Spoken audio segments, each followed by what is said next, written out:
ते वारंवार निवडून त्या ठिकाणी येतात. अगदी मागची नगराध्यक्ष सीट जे खासदाराने आमची पडली त्याला कारण सुद्धा हे बोगस मतदान त्या ठिकाणचं आहे. जवळपास लाखाच्या जवळपास अशी संख्या असेल, लाखाच्या जवळपास. 20-20 वर्षापासून आमच्या शहरातले अधिकारी हे शहर सोडून गेले, नावं तशीच आहेत.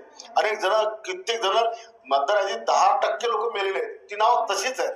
ती कधी काढणार ती लोक? गायकवाड जे तिथं सत्ताधारी आमदार आहेत ते जर म्हणत असतील की बुलढाण्यामध्ये 1 लाख लोकांची नावं वाढली असेल तर आता घरचंच आहेर सत्तेतल्या लोकांना मिळालं असं आपल्याला म्हणावं लागेल.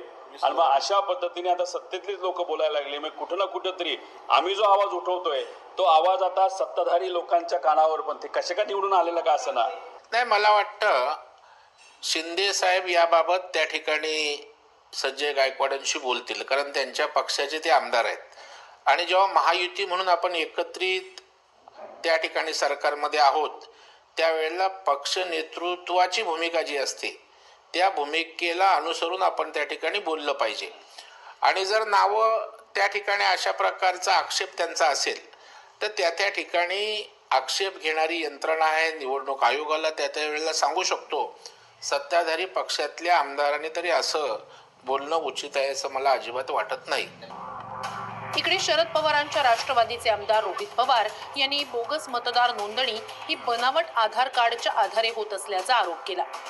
त्यांच्याच कर्जत जामखेड मतदारसंघात अमेरिकेचे राष्ट्राध्यक्ष डोनाल्ड ट्रम्प यांचं आधार कार्ड कसं बनलंय हे त्यांनी ऑनलाईन दाखवलं. ट्रम्प तात्याचं नाव आपण माझ्या मतदारसंघामध्ये रजिस्टर करू. कुठे करायचं? राशीनमध्ये करू. अशा अनेक वेबसाईट असतात. त्या वेबसाईट 4 दिवस चालतात, बंद पडतात, परत नवीन वेबसाईट काढली जाते, 10 दिवस चालते, बंद पडते. आम्हाला एक वेबसाईट तिथं आता सापडलेली आहे. हे कसं केलं जातं हे तुम्ही समजून घ्या. आणि याचा वापर धड दिवसा ढवळ्या या सरकारने तिथं केलेला आहे.